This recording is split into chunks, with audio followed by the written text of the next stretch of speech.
Oiê, tudo bem? Vamos conversar sobre o livro Memórias de Marta? Que leitura foi essa, meus senhores? Que foi isso aqui? Se você participou do encontro ao vivo ou já assistiu o conteúdo de mais de 2 horas de discussão, você deve ter percebido que não fui só eu que gostei desse livro, não, gente. Esse livro aqui foi uma experiência e tanto de leitura.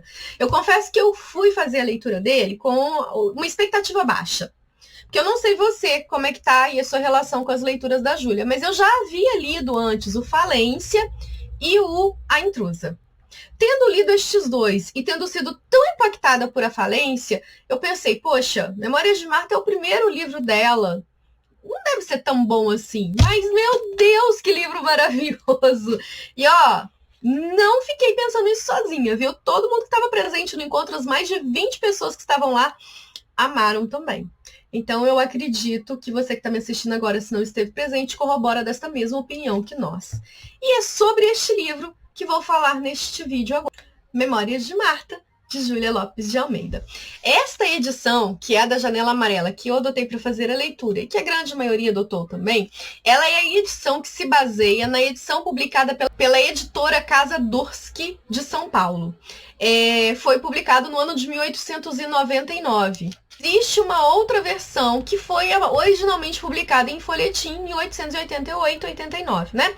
De 3 de dezembro de 1888 a 18 de janeiro de 1889. Podem ver aí que é mais ou menos não, né? É 1 mês e 15 dias, não é isso?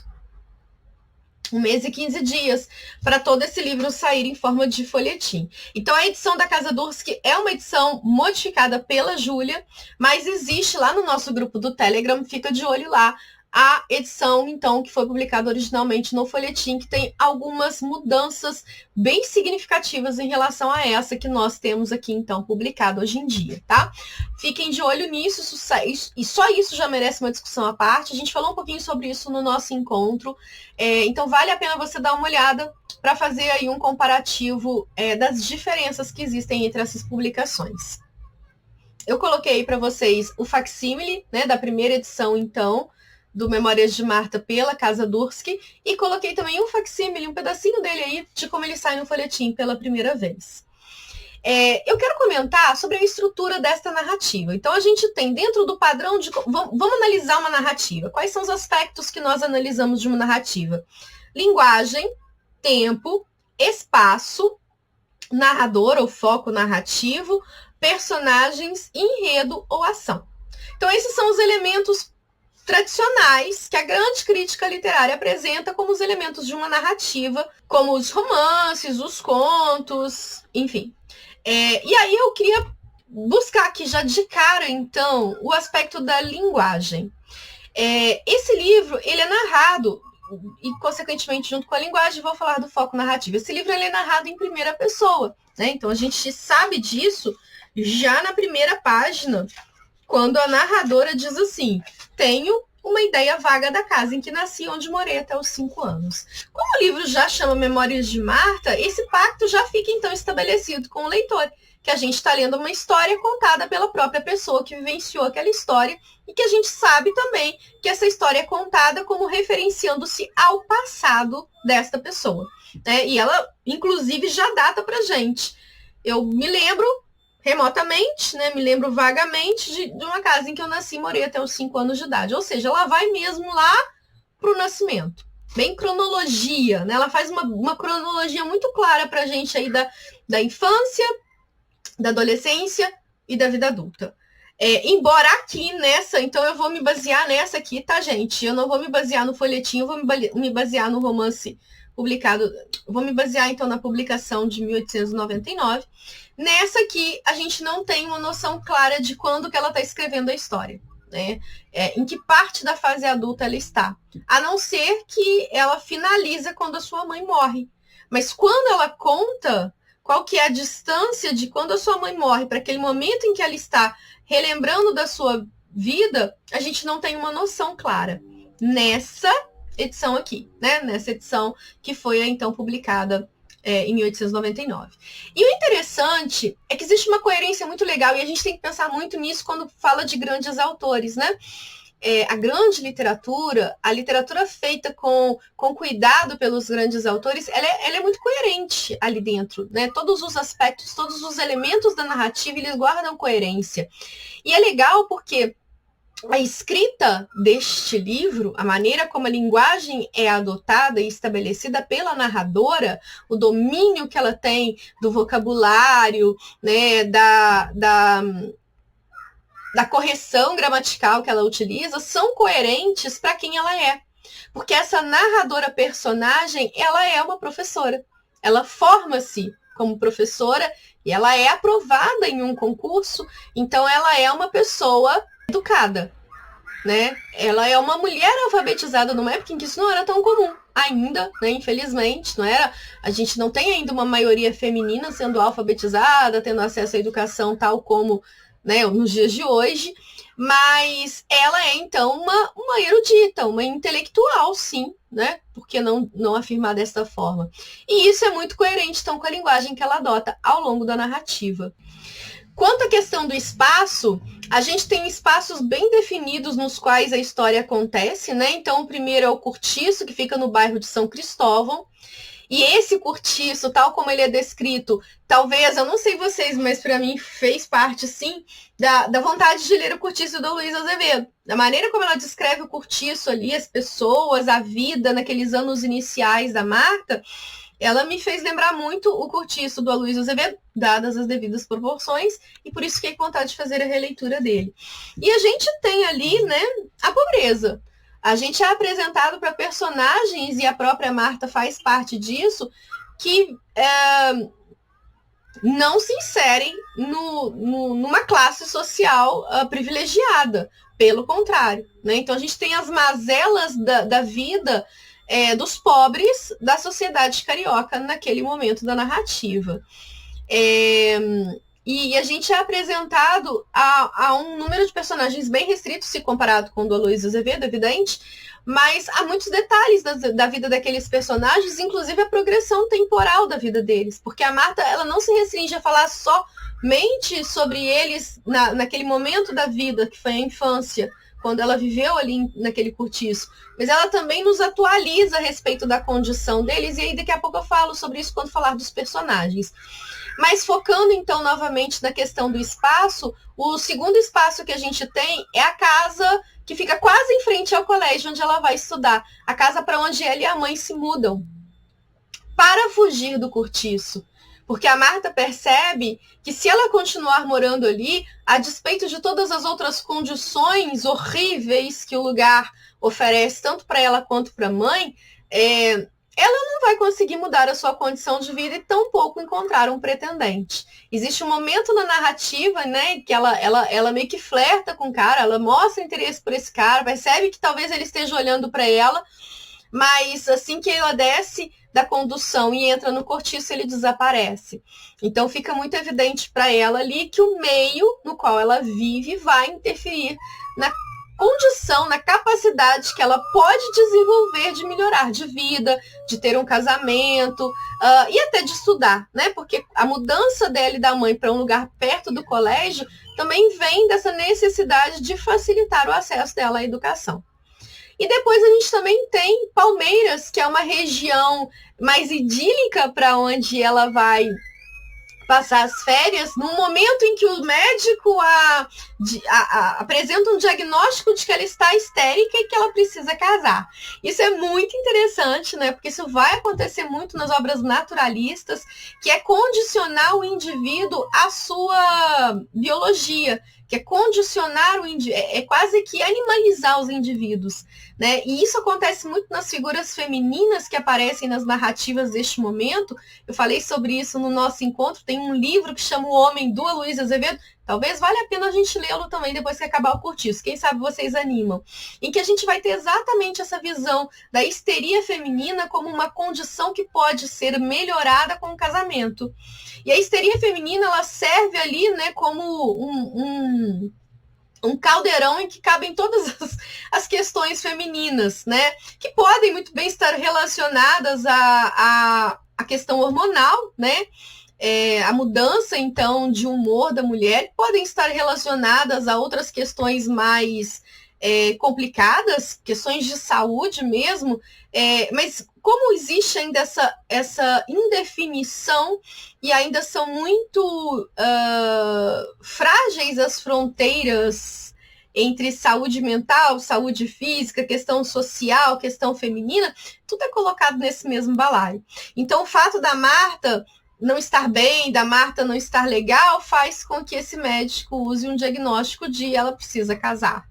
E aí ela vai buscar novos ares em Palmeiras e vai ser uma experiência muito boa para ela, né? Até que acontece um grande incidente que a gente vai acompanhar, que é ela se apaixonar pelo Luiz e o Luiz, né, voar no dia seguinte, mostrar interesse por uma outra mulher mais interessante que a Marta. E aí, por causa disso, o retorno dela para São Cristóvão, ou melhor, para o Rio de Janeiro, ele se dá numa condição talvez até pior do que quando ela estava quando foi para Palmeiras, né? Ela não volta revigorada, ela não volta melhor, pelo contrário. Ela piora em termos de atitudes, em termos de sentimentos, né? Ela fica muito mal. Ainda dentro dos elementos básicos da estrutura da narrativa, a gente tem a questão do tempo, a gente tem uma narradora que narra o passado desde o nascimento até a morte da mãe, né? E a gente sabe que na versão do folhetim, a Marta está contando a história para a filha, o que não acontece aqui, né, no livro da edição que a gente tem da Casa Durski. E a questão cronológica, ela é, de certa forma, muito clara para a gente, embora não haja uma demarcação de datas, né, de dias, de meses, mas fica muito fácil da gente estabelecer essa cronologia. Então, ela é uma cronologia linear e ela é uma cronologia objetiva.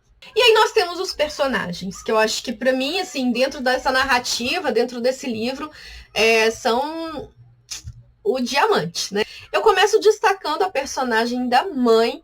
Eu acho que o livro é muito mais sobre a Marta mãe do que sobre a Marta filha. Eu acho que esse livro é uma ode à maternidade, né? Eu comentei isso com vocês no nosso encontro e entendo que ele seja uma forma de olhar com cuidado para a figura feminina, né? E aí a gente pode pensar assim, poxa, mas ela está levantando uma ode à maternidade e a condição feminina, ela não se modifica na narrativa. Eu não vejo dessa forma. Eu falei sobre isso com vocês em vídeos anteriores, né? Em que a gente consegue estabelecer aí por parte da Júlia Lopes, não uma ruptura, uma cisão intensa a respeito da condição feminina, mas uma reflexão sobre essa condição. E eu acho que isso é, sim, uma forma de feminismo. Acho que Júlia é, sim, deve ser considerada uma escritora com bandeiras feministas, mas não aquelas bandeiras que causam a ruptura, uma cisão tão extrema. Eu acho que ela traz para se refletir sobre a mulher, sem que com isso se queira colocar a mulher no papel de não ser mãe, ou de não ser esposa, ou de não ser dona de casa. E a condição dessa maternidade aí por parte da Marta mãe, ela é uma condição extremamente frágil, e a problematização que a Júlia traz pra gente, ela é muito delicada, porque a personagem da mãe, ela é a mesma do início ao fim do livro. Não é dada a esta mulher nenhuma chance de mudar a própria condição. Pelo contrário, né? Ela inicia o livro exausta e estafada e ela finaliza o livro exausta e estafada. A gente passa, na verdade, o livro inteiro achando que ela vai morrer a qualquer momento. E quando ela morre, nós não somos surpreendidos. Ficamos, obviamente, sensibilizados. Eu acho que a descrição da morte dessa mãe é um dos piores momentos do livro para mim, assim. Mas eu acho que a descrição da condição da mãe o tempo inteiro é uma descrição pesada pra gente, né?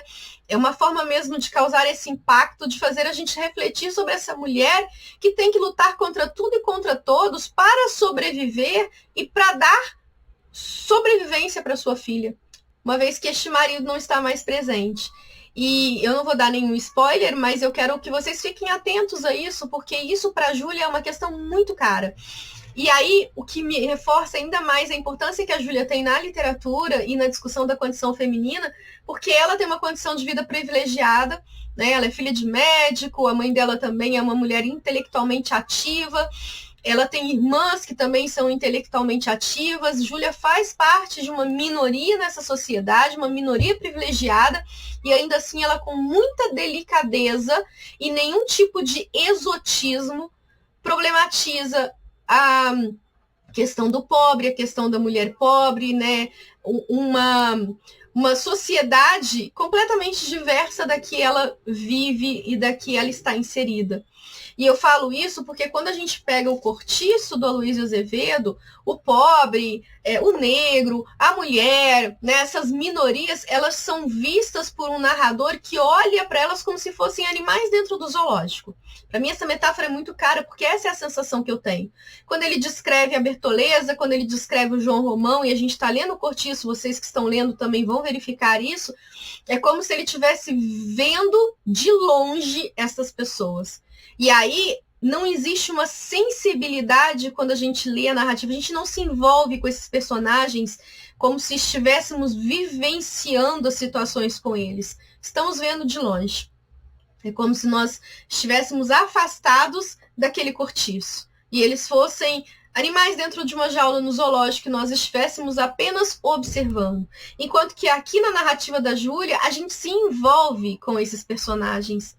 Né? Existe uma sensibilidade ao apresentá-los para nós. Né? Nós não estamos vendo-os de longe, nós estamos vivenciando essas experiências, não só da Marta, mas da Carolina, da mãe, de todos os personagens que estão ao redor dela. Né? E aí, a respeito da mãe, eu gostaria de ler algumas passagens com vocês. Eu vou apresentar a página, lembrando que eu estou com essa versão aqui, que é a impressa. Então, na página 13, por exemplo, olha o que ela vai falar da mãe. Lembro-me de que vivíamos nós duas sós. Minha mãe engomando para fora, desde de manhã até de noite, resignada, arrancando suspiros do peito magro, mostrando continuamente as queimaduras das mãos e a aspereza da pele dos braços, estragado pelo sabão. O interessante é que a gente tem aqui a apresentação desta mulher trabalhando. É quase que o primeiro momento em que a mãe dela aparece. E ela já está trabalhando. E ela já está destruída. E ela já está destruída no sentido físico mesmo, né? Ela já está fragilizada por esse trabalho. Depois, ainda sobre a mãe, ela fala... voz enfraquecida e rouca. Mais uma vez, olha só, na página 17. A minha pobre mãe. Onde desde madrugada até a noite, minha mãe trabalhava sem interrupção. Que distrações, que alegria podia prometer-me aquele quadro constante. Uma mulher magra, pálida, curvada sobre a tábua, engomando cuidadosamente as roupas dos fregueses, exigentes e severos. É legal porque, assim, a mãe é a figura do que ela quer lutar contra para si. A condição da mãe é uma condição que a Marta não quer repetir e que a mãe também não quer que ela repita. A condição da Marta, que se torna uma condição privilegiada se comparada com as demais pessoas, meninas que viviam com ela no cortiço, ela é uma condição diferenciada, resultado da luta dessa mãe para que essa condição se diferencie. E isso é lindo porque a gente acompanha desde o início do livro nas memórias, sem que a Marta panfleteie isso para nós, uma mulher lutando para melhorar a vida de outra mulher. A mãe lutando para melhorar a vida da filha. Então, quando a mãe Marta percebe que a convivência com aquelas pessoas do cortiço pode, de alguma forma, interferir na formação da filha, ela passa a carregar a filha com ela. Ainda que a filha não goste, ainda que a filha se sinta humilhada, ainda que a filha se encontre em situações que são situações que marcam muito na sua infância, né? Como quando ela vê a menina brincando com a boneca, quando ela ganha roupas que não cabem mais na filha, né? Enfim, na filha da cliente da mãe, quando ela se vê nessas situações de confronto que reforçam a condição de miséria dela, a gente ainda tem essa mãe tentando tirá-la dessa condição de miséria e tentando dar o melhor para ela. Quando ela vai para a escola e na escola ela é possibilitada, quando na escola ela consegue acesso à educação para mudar a sua própria condição, a mãe segue lutando. Né? A mãe luta até o final. E quando, então, ela conquista a educação, conquista a independência e conquista o casamento, que era um desejo da mãe, né? Formada tal como todas as mulheres são da época para casar, a mãe também deseja que a filha tenha esse destino, ela morre. Ela se entrega, ela cumpre o seu papel. Outra passagem que reforça essa questão da figura materna, na página 59. Minha mãe trabalhava sempre, assim era preciso para sustentar-nos. A nossa vida não decorria num cenário tão lúgubre. mas estava longe de poder ser considerada feliz. Ela entende que ela tem uma vida melhor do que a das demais pessoas, mas ainda não é uma vida boa. Porque aquela mãe está sempre se matando, aquela mãe está sempre trabalhando.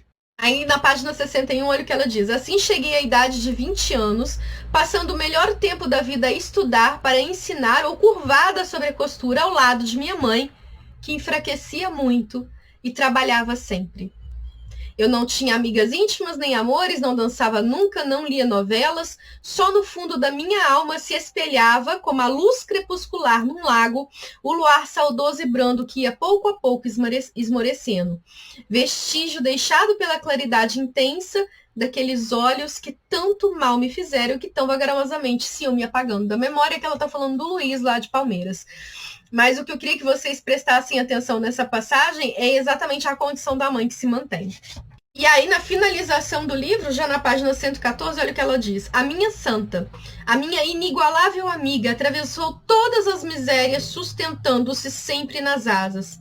É que naquele corpo estreito, fraquíssimo, doente, havia uma alma forte, um coração sublime. É uma passagem pesada, né? Singular organização a sua, enquanto dependia do seu trabalho, da sua vida, da sua proteção, movia-se sempre ativa, desde a madrugada até a noite. Uma lida, um trabalho cruel. Agora, que não se julgava necessária, deixou cair os braços e confessou-se exausta. É que toda a sua vida tinha sido só artifício, força de vontade, nada mais. Gente, eu arrepio lendo essa passagem. É de uma sensibilidade, de uma beleza, e ao mesmo tempo é de uma reflexão sobre a condição feminina, sobre a maternidade, né? Nossa, eu tô até... Peraí, deixa eu me recompor.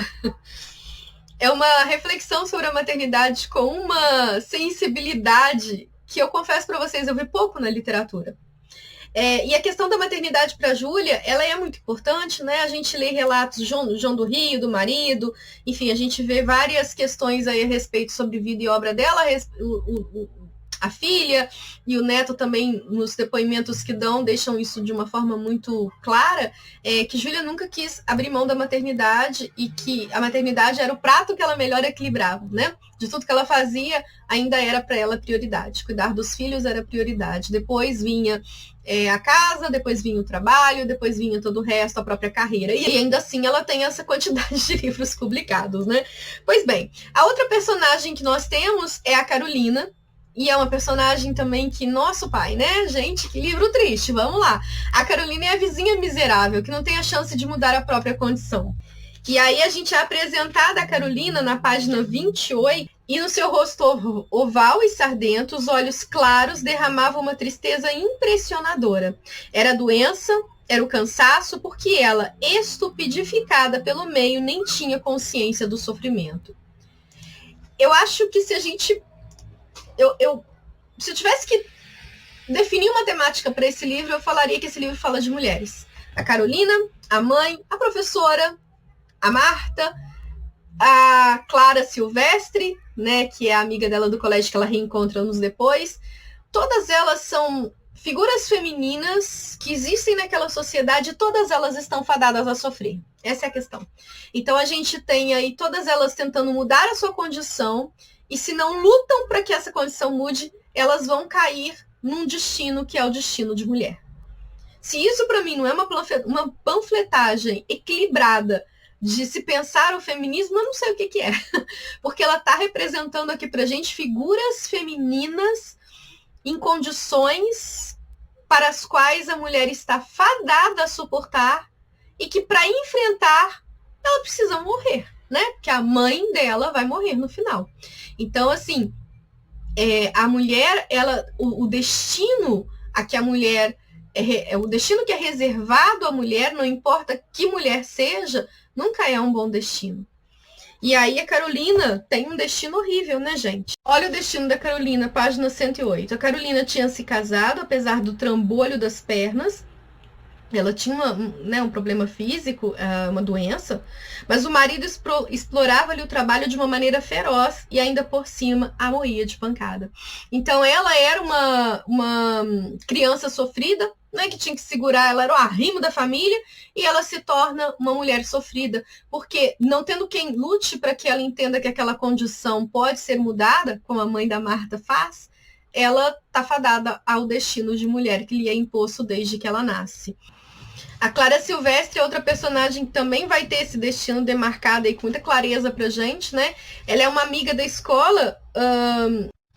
A Clara, ela vai reencontrar, então, anos depois, numa situação muito peculiar, que é indo visitar uma criança e os homens indo buscá-la e ela pedindo desculpa, né? Ela diz assim, olha, na página 96: adeus, Marta, não pense mais em mim, eu não mereço a sua amizade, mas fique certa de que há muito tempo eu não tinha uma alegria como a que tive agora, vendo que...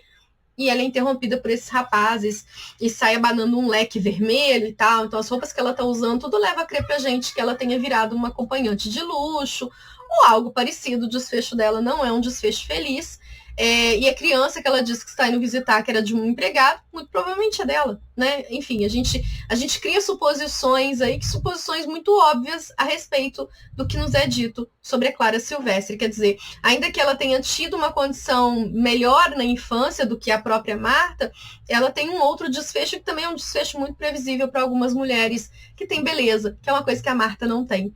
A Marta bate muito nessa tecla de que ela não é bonita. E a escolha de se casar com o Miranda, que é cliente da sua mãe, irá tornar-se então seu marido, ela vem muito dessa falta de perspectiva que ela tem no relacionamento amoroso, né? Não só porque ela tem a grande decepção com o Luiz, que é o estudante de medicina que ela conhece em Palmeiras e porque ela se apaixona de verdade, mas porque ela tem consciência dela, né? Ela tem consciência de si e uma consciência que foi moldada e forjada ao longo da vida para que ela não tenha autoestima, para que ela não se valorize, para que ela não se ame, né? Então a gente pode, inclusive, gente, a partir do Memórias de Marta, fazer um estudo muito peculiar sobre a psicologia feminina. Né? Quem é aí da psicologia, você tem um material muito bom para pensar a condição da mulher, né? E a questão da construção da autoestima, a construção do reconhecimento de si, né? Da outridade, da alteridade, a respeito das mulheres com as quais ela convive, tudo isso aí em perspectivas muito interessantes que nos permitem pensar a sociedade da época. E, claro, né, nos permite trazer para os dias de hoje as consequências disso para nós, mulheres. Né? Acho que todo o movimento que nós temos hoje em dia de auto-reconhecimento, de autocura, de auto-amor, enfim, né, ele vem muito de uma sociedade feminina que foi massacrada durante muitos anos, e Memórias de Marta é um grande exemplo disso. A gente tem a professora Aninha, né, que, embora a questão da educação para a Júlia Lopes de Almeida seja uma constante, seja algo importante, e ela deixa isso muito claro no livro das noivas, nos manuais que ela escreve como livro das donas e donzelas, a Aninha, que é uma professora em quem ela se espelha, ela não tem uma participação tão significativa na vida da Marta quanto tem a mãe, né, obviamente. Mas ainda assim, ela é um espelhamento importante para a personagem, né? Diante de tantas mulheres massacradas como a vizinha, a mãe da Carolina, né, que é a Ilhoa, como a própria mãe, a personagem da Aninha se torna um espelho aí interessante para ela. E aí, focando, é lógico que eu não estou falando de todos os personagens, eu peguei alguns de destaque. A gente tem o Miranda, né, que a gente pouco sabe sobre ele, a não ser que ele é cliente da mãe, e que ele se apaixona pela Marta por causa das cartas que a Marta manda para a mãe enquanto está em Palmeiras, cartas essas que ele escreve no momento em que ele está apaixonado pelo Luiz, então são cartas inspiradas, e aí ela vai até questionar, né, por que o Miranda se apaixona por ela, se não por uma Marta que não existe, já que a Marta que está naquelas palavras da carta era uma outra mulher que agora não é mais quem ela é, porque ela está sofrida pela decepção amorosa. Mas eu entendo também que o Miranda se apaixona pela Marta, filha, que a mãe tece nesses encontros que ele tem com a mãe, então, né? O Miranda é um homem mais velho e é um homem decente, né? E é um casamento aí um casamento proforme de interesses e que, enfim, né, vai resolver o grande problema da mãe, que é deixar a filha encaminhada para um destino seguro, para um destino digno, né? Que é ser uma esposa, que é ser uma mulher. O que é ser uma mulher? E esse Miranda, então, aí é pouco significativo na obra, inclusive para a própria personagem. Ela tem um olhar bem crítico sobre ele, né? Ela acha que ele fala mal, que ele não comete erros de português horríveis. Quer dizer, ele é completamente desinteressante para ela. E aí, claro que a gente cai na questão do casamento, que é uma questão aí muito importante para se discutir sobre o livro, né? Porque ela decide casar, e o realismo faz muito isso. Essa de Queiroz é um grande exemplo, né? A decisão do casamento, ela não nasce de um rompante de amor, ela não nasce de coisas subjetivas, ela nasce de uma perspectiva pragmática e extremamente objetiva, né? Então ela diz assim, eu vou ler uma passagem até bem longa, tá? Na página 103 e nas páginas 103 e 104. A reputação da mulher é essencialmente melindrosa, como cristal puro, mínimo sopro a enturva. Mas de mim, quem se ocuparia em falar? Passaria sempre despercebida, mesmo pela vista dos mais famintos. Viriam os cabelos brancos, viria a velhice, e eu ficaria sozinha com os meus sonhos pueris. As minhas raivas surdas, a mesma desconfiança pela humanidade que me repudiava, julgava eu. Bem cedo, neste país ardente, as mulheres ouvem dizer que as amam. E eu só aos 24 anos despertava no coração cansado de um velho uma paixão sossegada e mansa. E que amara ele em mim? O meu espírito, a minha pessoa não era nada. Foram as cartas escritas sobre o influxo do meu amor por Luís, naquele período de ouro da minha vida. Foram as cartas escritas que lhe despertaram a ideia de que a Marta valeria alguma coisa em um lar doméstico. Olhei com desprezo para o meu corpo, achando-o indigno de minha alma. O ódio da natureza cresceu em mim num fermento em que todos os azedumes se encontravam. Minha mãe percebeu tudo e disse, eu só quero o que tu quiseres. O que? O que eu quero não alcançarei nunca. Foi meu primeiro grito de desespero. Minha mãe chorou, eu não. Só muitas horas depois pude ter calma para refletir. E refleti que o meu casamento seria uma vingança para os ultrajes que a minha imaginação de moça recebera sempre. Então o casamento ele nasce de um ato de vingança dela sobre a própria condição. Gente, esse livro é maravilhoso. Os temas que esse livro aborda aqui, pelo amor de Deus, sabe? São muitos e são muito caros para a questão feminina ao longo da história da humanidade da literatura. E aí a gente tem, então, como temas, já que estou falando sobre isso, a figura materna que cuida, que cria, que dá a própria vida, a questão feminina do casamento, a condição social da mulher e o Deus ausente. Esse Deus ausente ele é muito interessante, tá? Levando em consideração que o realismo se sustenta numa visão racional da vida, numa visão objetiva da vida, Deus não só está ausente, como ele aparece no início do livro assim, olha, Deus tremendo, inflexível, tão alto, que não poderia curvar-se até as minhas faces lacrimosas para um beijo de perdão ou piedade. Então a visão aqui da religião como algo que pode ser redentora, que pode salvar, ela não existe. A salvação ela se dá pelo próprio homem, né? A mulher aqui ela tem que se salvar e uma mão puxa a outra, né? Uma mão ajuda a outra, porque quem vai salvar aí a filha é a mãe. Pois bem, acho que, obviamente, eu coloquei só alguns temas aqui, nem todos estão aí no slide. Na verdade, tem muitas temáticas aí a respeito até da condição do homem que a gente também pode levantar, mas por hora, neste vídeo, são as que eu quero discutir com vocês. A gente ainda tem 11 meses pela frente para voltar a falar deste livro mais vezes. E lembrando que no dia 19 de agosto, a gente tem um encontro para discutir O Cortiço, do Aloysio Azevedo, fazer um paralelo com este livro da maravilhosa Júlia Lopes de Almeida. Aguardo vocês nos comentários para conversarmos.